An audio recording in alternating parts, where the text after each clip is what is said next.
Oke, Pak Hudi Yusuf sebagai praktisi hukum seperti apa nih menanggapi terkait viralnya kasus antara Nikita Mirzani dan Rasman nih, perseteruan mereka.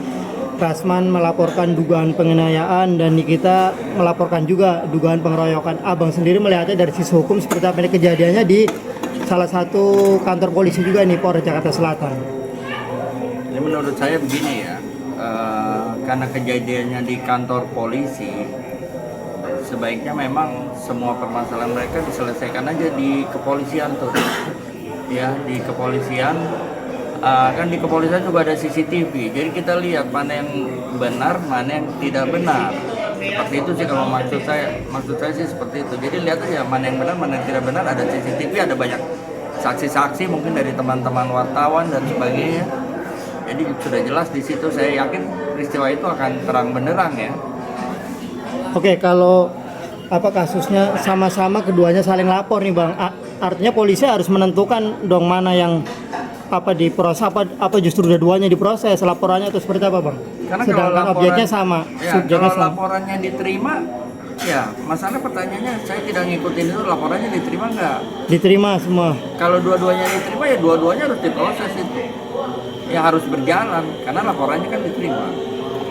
Walaupun objeknya sama, subjeknya sama, lokasinya juga di situ sama. Artinya Ya. gimana Bang? Betul kan? Hanya kan mungkin nih satu merasa di seperti ini kan, satu merasa di seperti ini kan. Nah di situ kejadiannya, beda pasal atau tidak seperti itu. Ini kalau saling kayak berantem ya ini perkelahian, beda lagi tuh pasalnya nanti kalau perkelahian. Nah ini kalau yang tadi satu misalnya pasal apa? Pengeroyokan. Apa? Pengeroyokan. Bener nggak dikeroyok nih? Seperti itu. Yang satu penganiayaan, bener nggak di penganiayaan? Kalau penganiayaan kan mungkin salah satu tidak berdaya, tapi kalau misalnya ada pukulan, ada jambakan, itu kan satu perkelahian gitu, itu kan juga beda juga. Nah kalau Rasman kan dia apa tuh ada luka tuh di bagian kepala, itu apa? Dia bentuk penganiayaan apa sih Bang kalau dihukum sendiri? Artinya Kalau menurut saya kalau lukanya sedikit, tidak mengganggu aktivitas, tidak menyebabkan cacat, ya itu adalah tindak pidana ringan itu. Kan pasal 352 tindak pidana ringan. Oke, selain itu juga ada laporan dari Nikita Mirzani terkait dugaan penculikan terhadap anaknya di bawah umur. Abang sudah melihatnya seperti apa dari kronologis yang sudah beredar di media? Kalau menurut saya ya, kalau itu kemauan anaknya, walaupun masih di bawah umur, tidak ada pengaruh orang lain, itu bukan penculikan. Ada nggak orang lain yang memaksa ya dengan cara melawan hukum, ya dengan tujuan di bawah kekuasaannya, ya atau untuk menyengsarakan, itu kan unsur-unsur dari penculikan. Kalau itu tidak terpenuhi ya tidak terbukti. Apalagi saya dengar di bawahnya di kepolisian ya. Di kepolisian kan itu yang netral ya. Memang kita mencari perlindungan hukum itu di kepolisian. Kalau dibawa ke kepolisian saya pikir bukan penculikan. Nah, Abang juga menangkapnya seperti apa nih ketika seorang anak dia justru tidak mendukung ibunya, melawan ibunya, malah lebih mendukung si terlapor sendiri. Dalam hal ini kan terlapor dia yang dilaporkan oleh Nikita Fadel. Nah, tapi anaknya justru mendukung si terlapor sendiri. Abang melihatnya seperti apa dari sisi hukum Bang?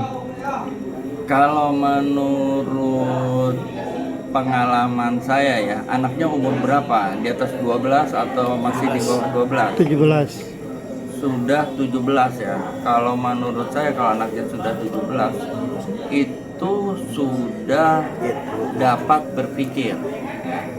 Anak itu biasanya jujur, ini menurut pengalaman saya kalau dalam menangani perkara anak itu biasanya lebih jujur dari yang dewasa. Itu seperti itu. Kalau dewasa berpikir mungkin berpikir masih bisa diolah tuh. Tapi kalau anak biasanya spontan apa adanya. Gitu sih menurut saya. Saya malah justru lebih pegang anak ya. Kalau untuk mencari kebenaran itu sebenarnya lebih pegang anak, walaupun anak itu di dalam posisi hukum hanya sebagai petunjuk, tidak dapat dijadikan sebagai saksi itu. Tapi keterangannya dapat tuh didengar, nanti terserah hakim lebih percaya mana, anak atau yang dewasa, itu nanti kita kembalikan kepada hakim. Atau biasanya anak dikasih petunjuk, ya ada saling keterkait nggak dengan bukti-bukti yang lain.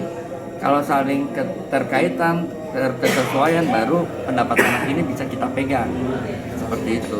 Oke, nah dalam hal ini kan Nikita melaporkan Fadel terkait dugaan asusila terhadap anak di bawah umur, yaitu anaknya itu si Loli, dan dugaan aborsi. Nah, tapi sejauh ini prosesnya masih, tapi sudah naik sih ke penyidikan, tapi belum ada status tersangka atau penahanan atau apa itu limpahan kejaksaan, dan sudah hampir 5 bulan nih kasusnya dilaporkan di Polres Jaksel. Abang sendiri melihatnya seperti apa? Siapa si ini? Si anaknya itu.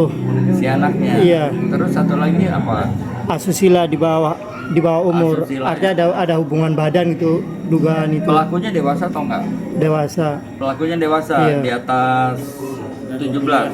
Di atas 17. Kalau pelakunya dewasa, ya dikenakan Undang-Undang Perlindungan Anak tuh. Ya, kalau pelakunya dewasa dikenakan Undang-Undang Perlindungan Anak.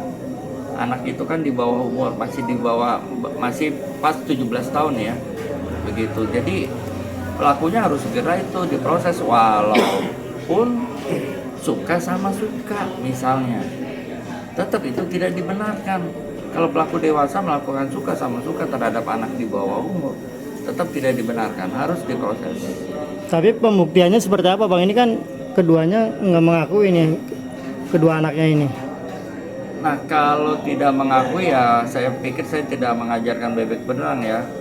Saya rasa polisi bisa melakukan upaya hukum sesuai dengan prosedurnya tuh yang ada tuh di pihak kepolisian. Itu hanya masalahnya bersedia nggak tuh diperiksa anak di bawah umur.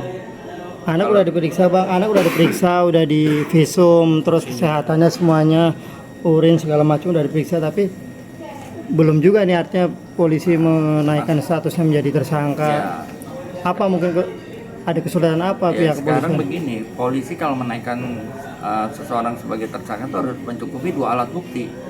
Alat bukti apa yang dimiliki polisi? Apa ada visumnya enggak? Ya enggak, karena kalau bicara tadi dikatakan ada hubungan badan antara keduanya, kan pasti bisa di visum tuh, dilihat benar nggak terbukti ada hubungan badan gitu kan. Tapi memang sulit kalau misalnya sudah terjadinya sudah lama. Sudah lama itu sulit. Kenapa? Karena nggak bukti hubungan badan sama yang bersangkutan itu dengan bukti sperma kan? Seperti itu. Ada nggak bukti itu? Kalau tidak ada kan sulit juga.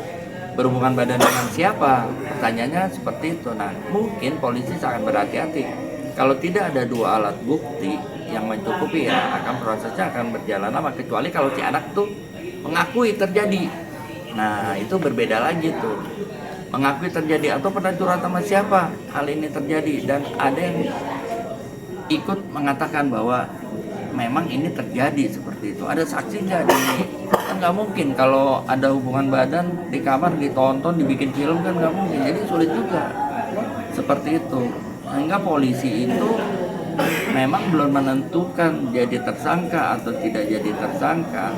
Masalahnya ada kecukupan alat bukti atau tidak, sehingga untuk membuktikan bahwa peristiwa itu benar-benar terjadi atau tidak. Bang, kalau misalkan Abang bilang kurangnya alat bukti, misalkan pihak kepolisian, berarti memungkinkan untuk diberhentikan SP3 kasus ini atau seperti apa, Bang? Ya kalau memang tidak cukup bukti ya diberhentikan aja ya, sampai saat nanti bila ada bukti yang mendukung baru diteruskan kasus ini. Seperti itu. SP3 kan bisa karena kurang bukti, atau peristiwa ini bukan peristiwa pidana misalnya, kita nggak tahu kejadian urutannya seperti apa.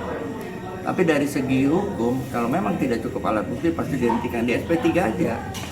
Kenapa harus berlarut-larut? Akhirnya timbul pertanyaan dari masyarakat. Masyarakat yang kepo kan jadinya resah nih, benar nggak sih atau tidak kan begitu.